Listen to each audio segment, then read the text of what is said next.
What would you do if one day you found out that the people you trusted the most had stolen $350,000 from you? I've been through that feeling myself. That $350,000 was a gift from my grandmother. But I never imagined that my family members would take it just because I was away.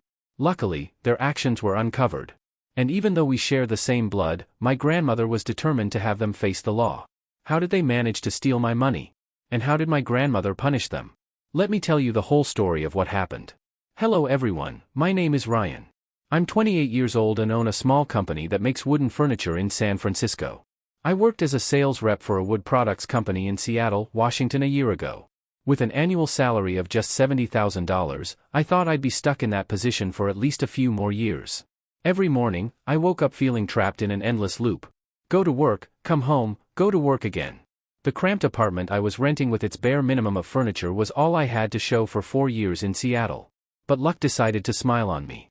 On my grandmother's birthday last year, she gave me $1.6 million. That number was so far beyond anything I could have imagined. Thanks to that money, I could return to San Francisco and finally start the business I'd always dreamed of. I became my boss from a sales rep with a blurry future. In my heart, I've always felt grateful to my grandmother for giving me the life I have today. But the people I should thank the most are my parents and older brother, because without their greed and selfishness, I never would have ended up with that money in the first place. And even though a year has passed, I can't forget the family drama of that day. The day I realized the people I trusted most could betray me in the cruelest way possible. A year ago, on my grandmother Margaret's 80th birthday, I flew from Seattle to San Francisco with one purpose in mind: to give her my birthday gift. It was a navy cashmere scarf worth nearly $500, something I had saved up for little by little. Made from premium Scottish cashmere, it had an elegant design I knew she'd love because my grandmother has always had a refined sense of style. But more than the gift, I wanted to see her again. I had missed the Christmas gathering in 2023 because I'd already promised my friends I would join them on a trip to Colorado. I didn't want to break my word to them, but that choice made me miss out on more than I realized at the time. Around 5 p.m., the taxi dropped me off in front of my grandmother's house. I was surprised to see nearly 10 cars parked outside her gate. Inside, I could hear music playing and lively conversations echoing through the warm glow from the windows, creating a vibrant atmosphere. As I took in the scene, I remembered a phone call from my mother, Susan, just 2 days before my grandmother's birthday, and something about it made me feel like she had tricked me. A quiet unease started creeping into my chest. I didn't understand what her real intention was. 2 days before my grandmother's birthday, I had just gotten back to my rented apartment after a long day at work. My phone lit up with a call from my mom right as I sank into my old worn-out sofa. I quickly answered, thinking she was calling to ask me for a favor like she usually did. After a few questions about my job and life, my mom suddenly shifted to a serious tone and said to me, "Ryan, 2 days from now is Grandma's birthday, but she's changed her plans and won't be having the party anymore. Has she told you yet?" Her words caught me off guard. My grandmother called to invite me to her birthday party just a week earlier. Her voice had been so warm and excited. She even told me I had to come because it had been nearly a year since she last saw me. At that moment, I promised her I would rearrange my schedule so I could come early. Her voice had a certain longing that I couldn't turn down. After that call, I asked my boss for 3 days off and booked a flight from Seattle to San Francisco. I even turned down a vital client meeting to spend more time with family. Everything was set. And now here I was being told immediately that my grandmother had canceled her birthday party. After a brief pause, I asked my mom, "Do you know why Grandma canceled the party?" Without hesitation, as if reading from a script, she replied in a tone so natural it was hard to believe. "There's a flu outbreak in San Francisco right now. Grandma's worried people might get sick, so she decided to cancel." The moment she finished, I immediately asked with concern, "A flu outbreak? Are you, Dad, and Grandma okay?" Hearing the worry in my voice, my mom reassured me, "Everyone's fine. It's just a mild flu, nothing serious, but Grandma's getting older, so understandably, she's being cautious." After her answer, I didn't ask anything more about the party. We chatted for another couple of minutes about small everyday things before hanging up. Around 8 p.m., while I was having a simple dinner alone, I got text messages from my dad, Michael, and my older brother, Ethan, almost simultaneously. The messages were identical. "The birthday party at Grandma's house is cancelled. She's worried the flu might spread." I smiled slightly at their thoughtfulness after reading the same message from both of them. I replied, "Thanks. Mom already called to let me know earlier." After sending my reply, I thought about calling my grandmother to check her health, but I didn't. I had already taken 3 days off and booked my flight. I decided I would still see her even if no party existed. At the time, my only thought was, at least I could spend some private time with Grandma, give her my gift, and make up for missing Christmas. I had no idea that this decision to return would pull me straight into a family drama where I would become the main character alongside the very people I trusted most, who would also betray me cruelly. Back to my grandmother's birthday party. After recalling what my parents and older brother had told me, a wave of unease rose. The identical messages and my mother's overly natural tone when explaining the flu all felt like something planned. Still, I decided to walk into the party to see my grandmother and give her my gift. I had flown from Seattle. I couldn't just turn back now. Since it was her birthday, her house's gate and front door weren't locked. I walked right in, gift bag in hand. The moment I stepped through the gate, my cousin Emily shouted at the top of her lungs, "Oh my God, Ryan is here." Her sudden scream startled me. Almost instantly, people began standing up and peeking out the windows. Familiar faces appeared, but I saw surprise in their expressions instead of joy. Just seconds later, my parents ran toward me faster than I had ever seen them move. Their unusual behavior only deepened my sense of unease. Grabbing my hand urgently, my mom roared, "Ryan, you're here. Everyone's missed you so much." She spoke so loudly, I was sure the neighbors could hear her. I was shocked at this display. My mom usually spoke softly, never shouting. It felt fake, like she was deliberately raising her voice so everyone inside could hear. Before I could say anything, she leaned in close and whispered hurriedly, "Ryan, I'm sorry I didn't tell you. Grandma changed her mind and decided to have the party after all. Please don't be mad at me." Her whisper carried a clear note of anxiety. Right after she finished, my dad jumped in. In a softer, but equally hurried tone, he said, "Your mom's right. We're sorry. We got so caught up preparing for the party that we forgot to tell you. Lucky you came." Hearing their apologies, I still had doubts but nodded anyway. I could see the tension in their eyes. Yet, I chose not to say anything more and followed them into the house. After a few steps, my grandmother was already standing in the doorway before me. The moment she saw me, she gave me her usual warm smile. She wrapped me in a hug and said in her gentle voice, "You're here. I'm so happy. I thought you wouldn't be able to make it." And once again, my mom spoke for me before I could open my mouth. She said to my grandmother, "Ryan was busy, but he tried rearranging his schedule to be here." Hearing my mom's words, my grandmother didn't ask anything more. She just patted my head like she used to when I was a child, a familiar gesture that warmed my heart. Right after that, I handed her the navy cashmere scarf. She was delighted when she opened the box and saw the soft fabric. The smile on her face was genuine and bright. Seeing her smile made me happy, knowing I'd done something meaningful. And most importantly, after trying on the scarf, she decided to wear it for the entire party. Once she'd accepted my gift, we walked into the dining room together. The lively sounds of laughter and conversation and the delicious smell of food created a warm atmosphere. Still, after everything that had happened since I stepped out of the taxi, I couldn't shake the uneasy feeling caused by my parents' strange behavior. They kept cutting me off as if they were afraid I might say something wrong. The way they whispered their apologies and explained things so hurriedly. None of it was normal. Even though I was suspicious, I kept quiet. I decided to stay silent and watch what they did next. Something wasn't right here, and I needed to find out what it was. When I entered the dining room, my parents asked Ethan, my older brother, to move to another seat so I could take his place. Hearing this request, Ethan looked a bit surprised but stood up reluctantly. He moved to a table nearby with a less than pleased expression on his face. I sat in the middle with my parents on either side like bodyguards.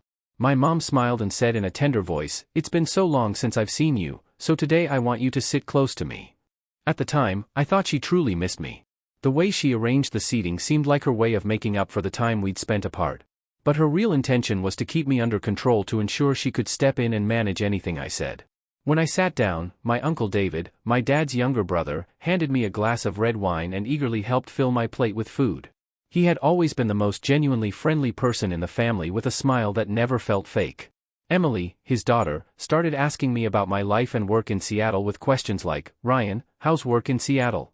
Do you like living there? Are you planning to stay long-term?" I answered her questions naturally, discussing my job, city life, and plans. The cheerful atmosphere of the party made me momentarily forget everything that had happened earlier. The sound of laughter, the smell of delicious food, and the genuine care from some of my relatives warmed my heart. Most importantly, I was there on this special day for my grandmother. Seeing her wearing the scarf I gave her made me feel happy, sure that I had made the right decision in flying back for her party. That night, nearly 20 people were at my grandmother's birthday party. Besides my family and Uncle David's family, some distant relatives lived and worked in San Francisco. Aunt Karen, my dad's cousin, Chris, my cousin from Oakland, and a few of Grandma's longtime friends. My grandmother ordered food from an Italian restaurant less than a mile from her house to save time and effort. Plates of pasta, fresh bread, salads, and most impressive of all, a beautifully decorated three-tier birthday cake filled the table. Seeing everyone chatting and laughing along with my grandmother's warm smile and the sparkle in her eyes as she looked at her loved ones gathered around her, I thought this would be a proper family celebration, a beautiful memory I would always keep of her 80th birthday. I didn't know that a family drama was about to erupt in her home in just a few minutes. And it would also be the first time in my life I would witness my grandmother, the same gentle, patient woman who had always been kind, even when we broke things or misbehaved as kids, lose her temper completely. Around 8 p.m., after everyone had finished the main courses and dessert was served, Uncle David turned the music down to the lowest volume so Grandma could talk more easily with everyone. The atmosphere grew quieter and people focused on listening to her. This was always a special moment in our family gatherings when Grandma would share stories or check in on each person individually. Turning to Emily, she asked in a caring tone, "Emily, what did you do with my money?" Hearing the question, Emily quickly set down the bite of cake she was eating. She looked a little shy at suddenly becoming the center of attention and replied, "I haven't used that money, it's still in my savings account." Grandma nodded with satisfaction and said, "Good. You know how to save." At that point, I guessed Emily must have received a lot of money from Grandma. But I didn't feel any jealousy. My outlook on life had always been that I should be independent, earn money, and never rely on anyone else. I had always been proud of that no matter how hard life got. But I started paying closer attention when Grandma turned to Ethan, my older brother, and asked in the same caring tone, "And what about you, Ethan?" The moment she finished speaking, I froze. That was when I first realized Grandma had given Ethan money. I had never heard a word about it before. Never had Ethan or my parents mentioned it in any phone call or text. When I glanced at my mom and dad, they looked unusually uneasy. My dad kept clasping his hands together and rubbing them repeatedly while my mom kept covering her mouth with her hand. Their behavior was completely different from their relaxed attitude throughout the party. I wasn't angry, but I did feel a little sad knowing that both Emily and my brother had received money from Grandma while I hadn't. Maybe it was because I lived far away and didn't visit often, so Grandma hadn't considered me. Or maybe she figured I was old enough to take care of myself. After Grandma's question, Ethan smiled confidently and answered, "I used all that money to buy stocks. I've already made a 20% profit." His voice was full of pride as he reported his investment gains. Grandma nodded with approval and said, "Well done, Ethan. You know how to invest." Seeing Ethan smile and Grandma's praise made my mood sink even lower. The feeling of being overlooked, of not being cared for like the others in the family, started to creep in. At that moment, I could only assume Grandma loved Emily and Ethan more or believed I didn't need her help. I didn't know that I had a share, too, and it had been stolen from me most cruelly by the very people I loved most. While I was still lost in the sadness of feeling overlooked, Grandma turned her gaze toward me. Her eyes were as gentle as always when she asked, "Ryan, what did you do with the $350,000 I gave you?" Her question left me completely frozen. I just sat there, mouth slightly open, unable to speak. She was talking about $350,000. An enormous amount I had never heard of before. This wasn't some small gift. This was the kind of money that could change a life. My thoughts started spinning. I wondered if Grandma was mistaken. Maybe she had given someone else $350,000 and somehow thought it was me. Or perhaps with her age, her memory wasn't always accurate. I was just about to open my mouth to explain this possible misunderstanding when suddenly my mother grabbed my hand under the table and squeezed it hard. The grip was so firm it hurt, like an urgent warning. Startled by my mom's unusual action, I turned to look at her. Her face was pale, beads of sweat forming on her forehead. She forced a tight, uncomfortable smile, then answered, "Grandma, Ryan hasn't used that money yet." Her response hit me like a shockwave. My mind went into overdrive, trying to process what I just heard. That painful grip under the table, her forced answer. They told me everything. My mother knew about this money. She knew exactly about the $350,000 I had never been told existed. And maybe she had taken it on my behalf. But why? For what purpose? And why was I kept in the dark? Those questions kept firing in my mind one after another before I could figure out how to handle the situation. Grandma suddenly spoke up, her voice firm and loud. "I'm asking Ryan, not you." Her tone was nothing like the gentle way she usually spoke. There was a decisiveness and sharp authority in her voice that I had rarely seen. When she said that, my mother fell silent and lowered her head like a scolded child. I could feel the hand gripping mine under the table shaking violently. Her palm was sweaty, and that fear radiated straight into me. Then Grandma fixed her eyes directly on mine. Her gaze demanding an answer and said, "Ryan, answer me now. What did you do with that money?" Her voice was commanding, leaving no room for hesitation. I realized she was deadly serious and wanted to hear the truth straight from my mouth. At that point, I didn't hesitate anymore. I yanked my hand free from my mother's trembling grasp, ignoring her silent protest. I stood up, looked Grandma straight in the eye, and asked, "What $350,000?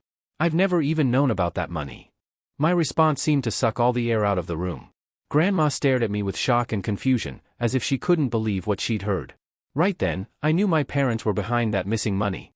The pieces had all fallen into place. I thought Grandma would tell them to return it. Maybe there'd be a small family argument, but things would end peacefully. I had no idea I was about to witness the full force of my grandmother's anger. Something I had never seen in all my life. Not even when we broke her belongings or misbehaved as kids. While everyone was still glancing at each other in confusion, Grandma suddenly shouted, her voice full of fury. "Michael, what did you do with Ryan's money?" When those words hit the air, my heart felt like it stopped. I saw my parents' faces change completely. My father's face went pale, his trembling hands resting on the table. My mother looked even worse. She pulled out a handkerchief to cover her face, her shoulders shaking uncontrollably. They didn't answer her question. Seeing their refusal to respond, Grandma turned to Uncle David and roared, "David, call the police for me." Hearing that, Uncle David looked up in shock and asked, "You're not serious, are you? You want the police here?" Grandma replied with firm resolve. "Yes, right now." The moment the word police was spoken, my parents shot up from their seats like they'd been jolted with electricity. They rushed over to where Grandma was sitting and dropped to their knees. The sight broke my heart. In a trembling voice, my father pleaded, "Mom, please don't call the police. We'll return the money." It felt like I was living in a nightmare. Through her tears, my mother said to Grandma, "That's right, Mom. We were wrong." At their pleas, Grandma let out a heavy sigh and said, "It's too late. The one thing I hate most is a thief. You stole the money I gave to Ryan."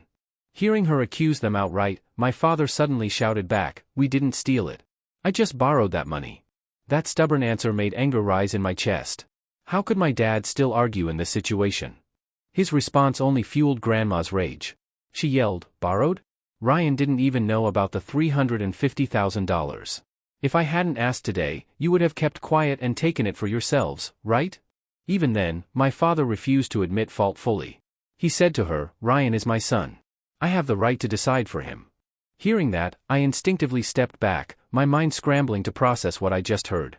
Uncle David couldn't hold back anymore and shouted, "Shut up, Michael. You're wrong." In that moment, I realized it wasn't just me. The entire family could see how wrong my parents were. 20 minutes later, the police arrived at Grandma's house. After she gave them a brief account of what had happened, the officers asked us to come down to the station to provide our statements. At the station, the whole and brutal truth came out. During Christmas 2023, Grandma had given her grandchildren a large sum of money to help them build their careers. It was her way of investing in our futures, hoping it would provide us a better life and financial independence. Her 3 grandchildren, me, Emily, and Ethan, were each given the same amount, $350,000. For young people like us, it was an enormous sum. Grandma had recently sold part of her farm to generate the money. She had to sell because no family member would return to work the land. The younger generation wanted to live in the city, chasing modern careers, and the family farm had slowly become a burden instead of a source of income.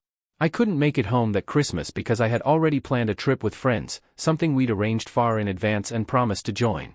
I assumed it was just another Christmas, never realizing I was missing an event that could have changed my life. Even though I wasn't there, Grandma had told everyone she would contact me later and send me the money, but my parents quietly stopped her from doing that. They gave her my bank account information, or so she thought. The receipt for the transfer was still tucked neatly in her purse, proof of the trust she'd placed in our family. But instead of giving her the account I used daily, they gave her a different one. It was an account I had given my mom access to 2 years earlier when she needed to deal with a financial emergency. Her account had a technical issue at the time and couldn't be used for a few days. I gave her my details so she could use them temporarily, trusting her completely like any child trusts their mother because that account was still in my name and they still had full access. They used it to trick Grandma into sending the money there. It was a carefully planned move, exploiting her trust and my lack of knowledge about what was happening. Once the bank confirmed the account was active, Grandma made the transfer immediately. She forgot to follow up and ask me whether I'd received the money, something she usually would have done. She later explained that her age and fading memory sometimes caused her to miss little details. As for my parents, after receiving the $350,000, they handed all of it to Ethan so he could invest in a stock that was supposedly on the rise, hoping it would triple in value within a year. They thought they could make a massive profit before I found out. It was a high-risk decision based on rumors and unreliable advice. With limited investment experience, Ethan believed promises of significant returns without truly understanding the risks. That stock's value had collapsed catastrophically down to just 1/10 of what they paid for it. My $350,000 was now worth only about $35,000. The money Grandma had saved and sacrificed her property to give me had vanished into thin air. Listening to their statements at the police station, I felt my heart shatter. Not just because of the money, but because of the betrayal from the people I trusted most. After all the formalities at the police station were done, I decided to expose the lie they had told Grandma about canceling the party. I took out my phone and showed her the messages my parents and Ethan had sent me. Grandma was utterly shocked when she read identical texts about canceling the party because of a flu outbreak. Her eyes widened, her face slowly drained of color. Her hands trembled as she held my phone, reading the words repeatedly as if she couldn't believe them. Her breathing grew quick and shallow, like someone who had just been punched in the chest. She looked straight at my parents and Ethan, her eyes filled with disappointment and fury, now cold and unyielding. Her voice was nothing like her usual gentle tone. She told them, from this moment on, we are no longer family. That devastating declaration broke all three of them instantly. My father burst into tears like a child, his face contorted with grief. My mother covered her face and sobbed uncontrollably, her body shaking. Ethan stood frozen like a statue, pale-faced, his lips trembling, unable to speak. They all rushed toward her, begging. My parents and Ethan grabbed her hands, desperately trying to hold on to some family connection, but she pushed them away firmly without a hint of hesitation. Then she said, her voice like ice, I will revise my will. You are all removed from the inheritance. Those words landed like a death sentence. My father fell to the floor, pleading for her forgiveness. My mother cried so hard she could barely breathe. Ethan stood still, but I saw tears fall from his eyes. After that, I drove Grandma home in silence. The whole ride, she didn't say a single word. Her face was cold, but I knew her heart was breaking. That night, when we arrived at her house, she asked me to take an extra 4 days off work. Her voice was tired yet resolute. I didn't know exactly what she had in mind, but the determination in her eyes was evident. I nodded without asking any questions. I knew she was preparing for something important. Maybe the will change she had mentioned or other decisions about the family's future. Whatever it was, I would be there for her during these difficult days. After everything that had happened, I understood one thing. Our family would never be the same again. The trust was gone forever, and the consequences of their actions would last for the rest of our lives. 2 days later, my parents, Ethan, and Uncle David's family were called to Grandma's house. The atmosphere in the familiar living room was tense and heavy, a stark contrast to the birthday party just days earlier. There, with the presence of attorney Lisa, a woman in her 50s dressed in a sharp black suit and carrying an elegant leather briefcase, Grandma formally announced her decision to amend her will. The moment the announcement was made, my father began to tremble. He lowered his head. His hands clasped so tightly that his knuckles turned white. My mother sat beside him, her face pale, her eyes red and swollen from nights of crying. Ethan sat in the corner, avoiding everyone's gaze, his face noticeably more drawn than it had been 2 days before. Attorney Lisa opened her briefcase, took out the legal documents, and then read Grandma's decision. My parents' and Ethan's inheritance shares would be transferred entirely to me after her passing. Uncle David's family would keep their share as it was, with the remaining assets, including the farm, the house, and several other valuable holdings.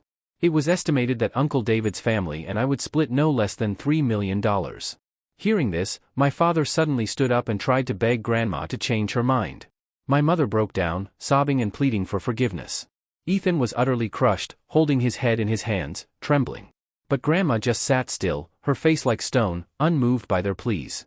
At the same time, she gave my parents 30 days to return the $350,000 they had taken from me.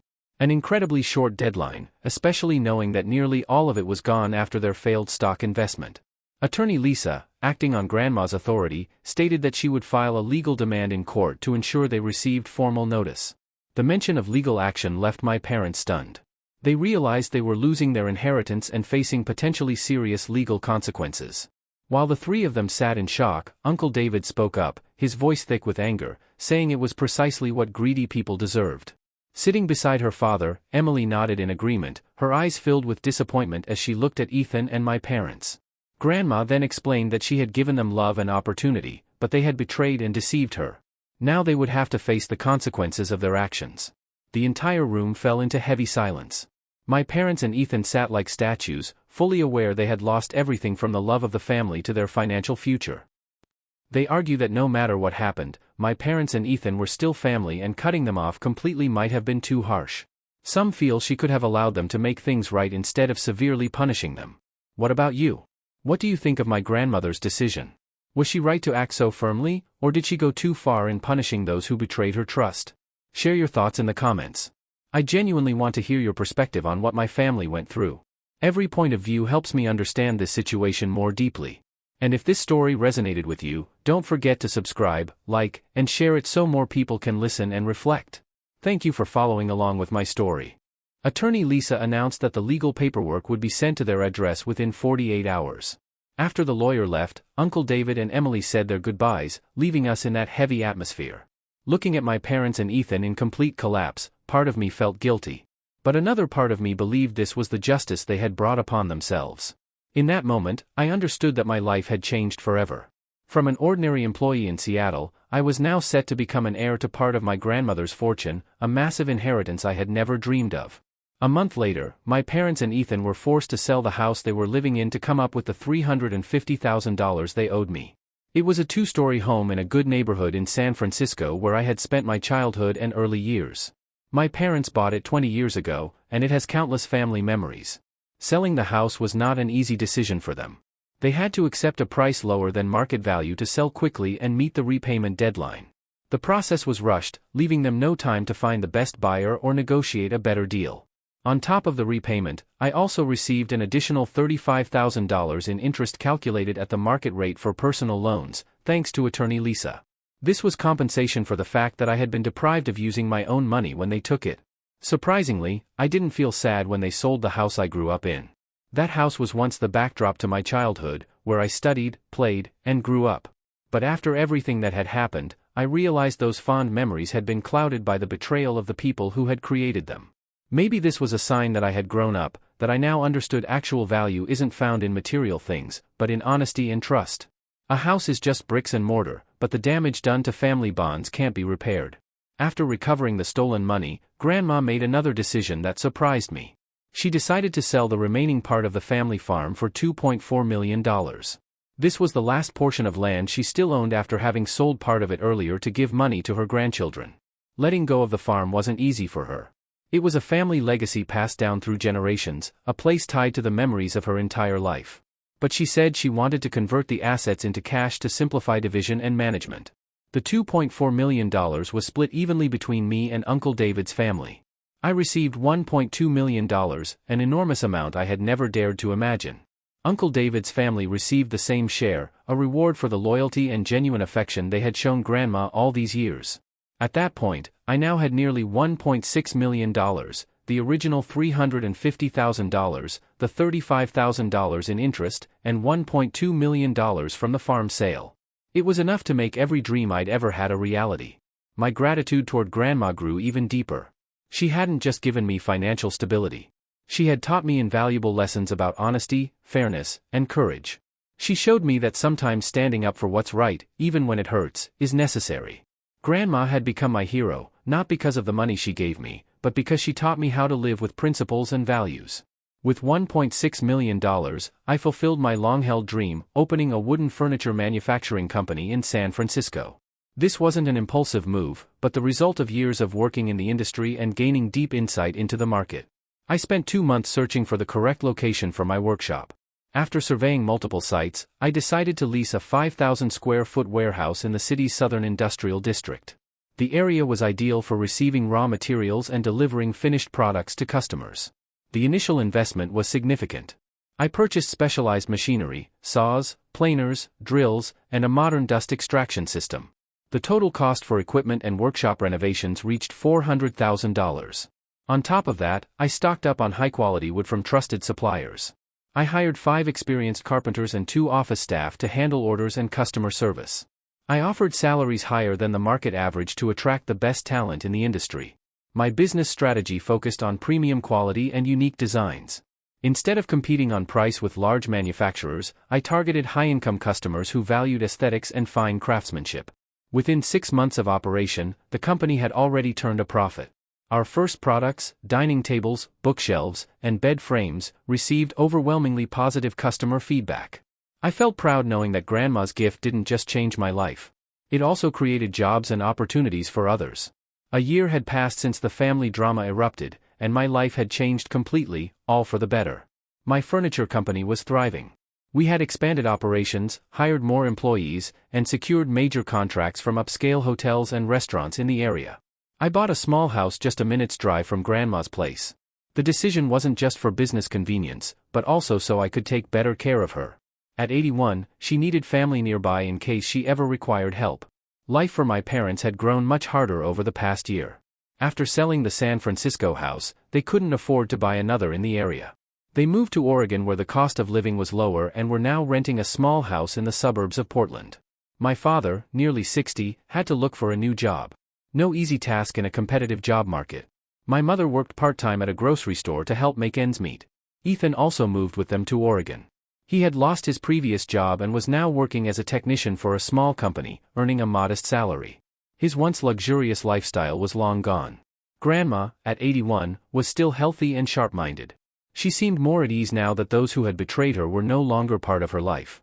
She often said she felt relieved not to worry about schemes or lies anymore. Living nearby meant I could visit her often for dinner, conversation, and companionship. These evenings became the most treasured moments of my week. Grandma shared life lessons, family stories, and valuable advice for running my business. Family gatherings now were just me, Grandma, and Uncle David's family. Emily, in her final year of college, came home on weekends. Uncle David and Aunt Karen were as warm as ever, always bringing delicious food when they visited. Though the gatherings were much smaller than before, they were warmer and more genuine. There was no deceit, no fake smiles, no double talk. Everyone was sincere, sharing both joys and struggles openly. I realized that sometimes losing people who don't deserve to be in your life makes you appreciate even more those who truly matter. Our small family now might not be large in number, but it was strong, close-knit, and filled with love. That's where my story ends. When I shared it with people I know, some said my grandmother did the right thing. They believe liars deserve to face the consequences of their actions and that her decisiveness was necessary to teach greedy, dishonest people a lesson they would never forget. But others think she took it too far by removing them from her will.